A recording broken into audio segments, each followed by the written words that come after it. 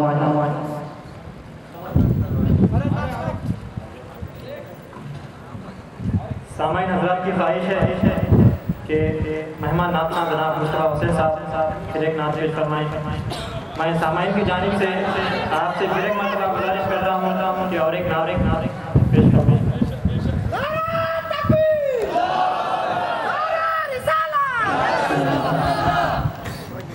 وسلم علیکہ یا حبیب اللہ۔ ایسا لگ رہا ہے آپ جاگ رہے ہیں، سبحان اللہ۔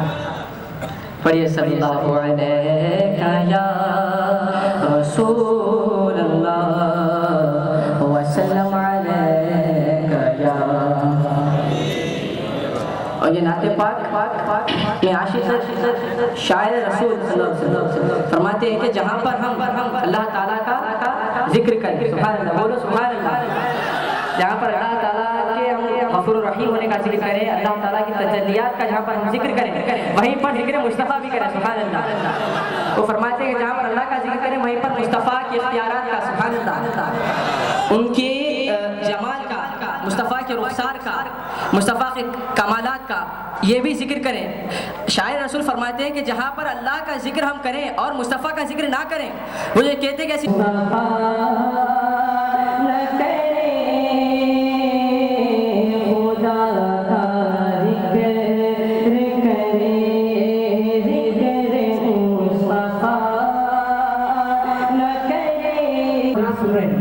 بولے گا انشاءاللہ سبحان اللہ۔ السلام علیکم۔ اے رضا خود صاحب قرآن مداح رسول، ہم سے پھر ممکن ہے کب مدحت رسول اللہ کی؟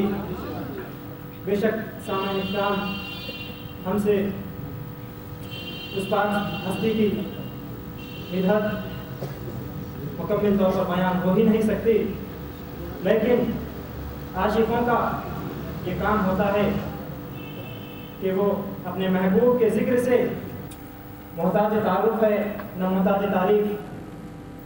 آپ خطابت کے شہنشاہ ہونے بچہ بچہ نور کا، تو ہے عین نور تیرا سب گھرانہ نور کا، تو ہے عین نور تیرا سب گھرانہ نور کا۔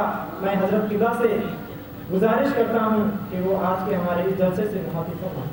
الحمدللہ رب العالمین، صلی اللہ علی سید الانبیاء والمرسلین وعلى جميع الأنبياء والمرسلين وعلى الملائكة المقربين وعلى آله وأصحابه أجمعين إن الله وملائكته يصلون على النبي وصحبه أجمعين۔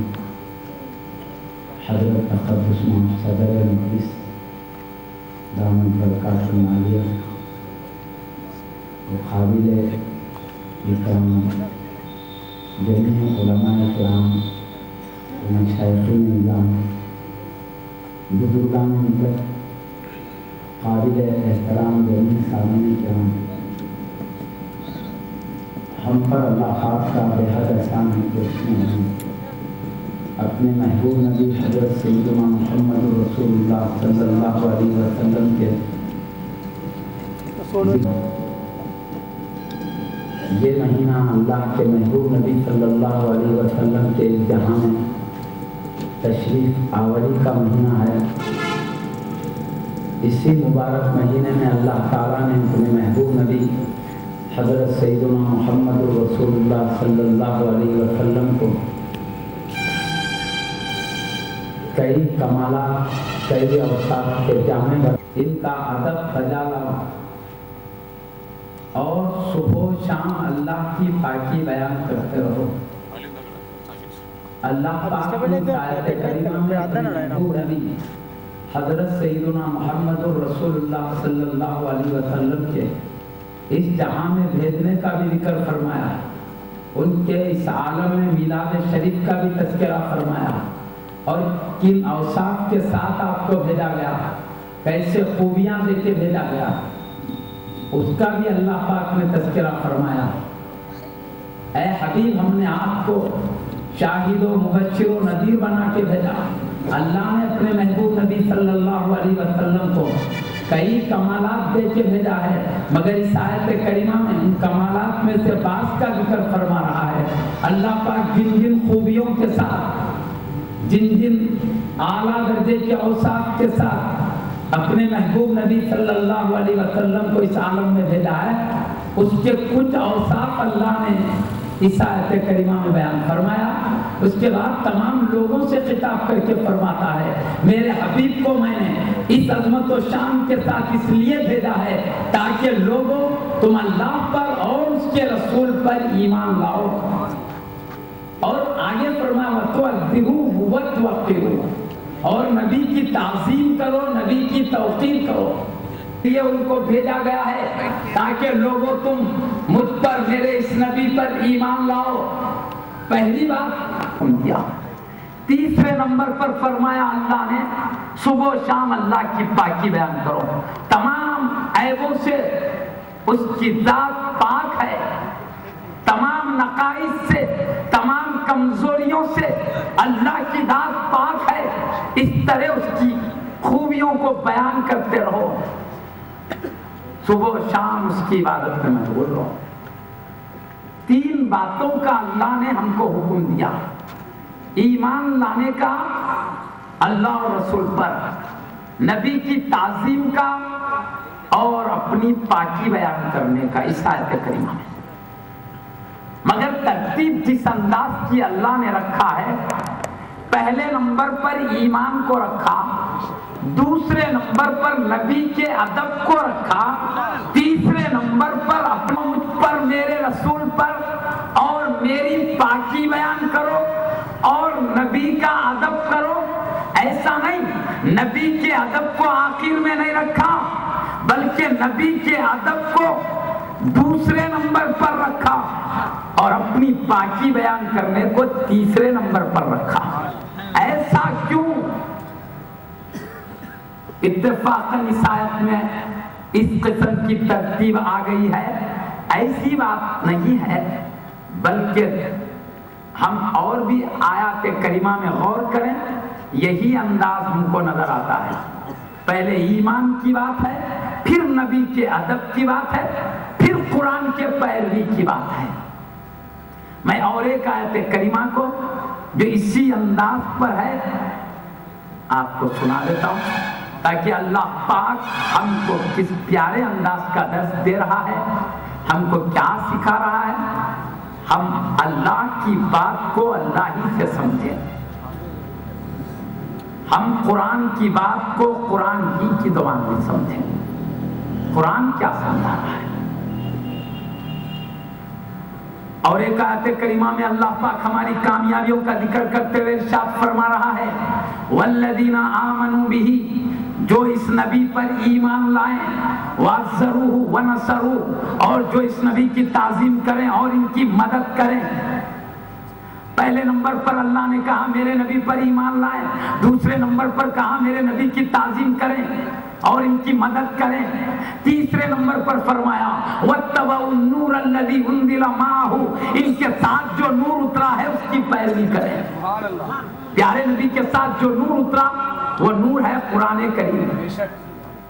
اللہ نے قرآن کریم کو نور اس لیے فرمایا، جیسے سورج نور ہے، یہ لائٹ نور ہے، اس کی روشنی میں ہر چیز کو اس کی اصلی شکل میں دیکھ لیا کرتے ہیں۔ روشنی نہ ہو تو پتہ نہیں چلتا کہ صاف زمین کہاں ہے، گڑھے کہاں ہے، سانپ کدھر سے گزر رہا، رسی کہاں پڑی ہوئی ہے۔ اندھیرا ہو تو آدمی رسی کو سانپ سمجھ سکتا ہے، سانپ کو رسی سمجھ سکتا ہے۔ اس طرح دھوکہ ہو سکتا ہے اندھیرے میں، کسی گڑھے کو صاف راستہ سمجھ سکتا ہے،